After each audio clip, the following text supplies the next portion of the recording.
Vous êtes de droite, et vous ne savez pas encore pour quel candidat voter pour les élections européennes de ce dimanche 9 juin? Mais quel est vraiment le fameux vote utile? Regardons ensemble les 3 choix possibles. François-Xavier Bellamy des LR, Marion Maréchal de Reconquête, Jordan Bardella du Rassemblement National. Commençons par Jordan Bardella. Le principal argument qu'il avance pour voter pour lui, c'est donc de mettre une claque à Macron. Mais votre voix est-elle vraiment utile? Jordan Bardella est déjà donné à plus de 30% dans les sondages, plus de 15 points devant la candidate de Macron. La claque est déjà énorme. Certaines acquises. 31 ou 32%, c'est la même chose.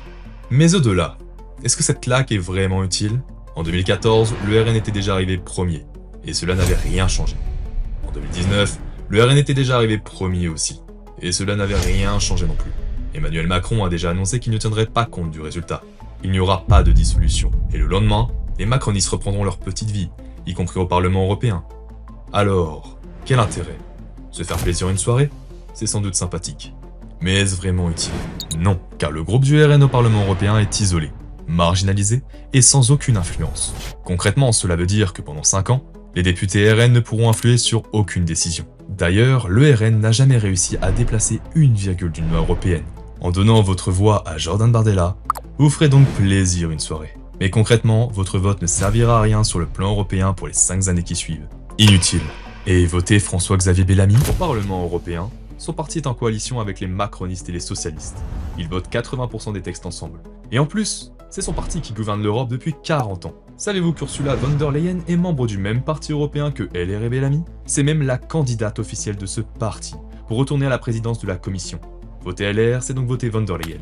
C'est continuer la même politique. Et le pire, c'est qu'en votant Bellamy, vous allez faire élire sa 8ème de liste Nathalie Collin, gravement compromise avec des islamistes turcs. Enfin, voter Bellamy, c'est donner sa voix à Macron. De nombreux articles de presse annoncent déjà un accord entre les LR et Macron au lendemain des élections européennes, et un candidat unique en 2027.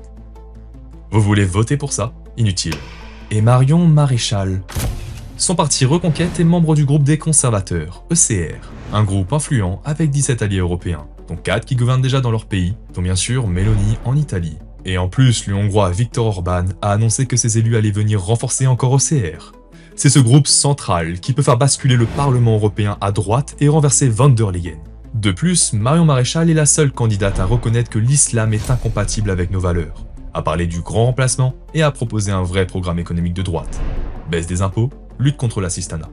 Marion Maréchal est aussi la seule à combattre la propagande woke et l'idéologie LGBT. Et puis, Marion Maréchal propose de mettre en place la triple frontière avec le blocus naval militaire européen pour stopper les arrivées de migrants.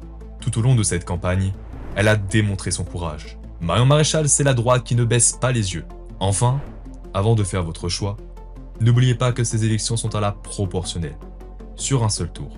Cela veut dire qu'à partir de 5%, vous avez 5 députés. 10%, 10 députés.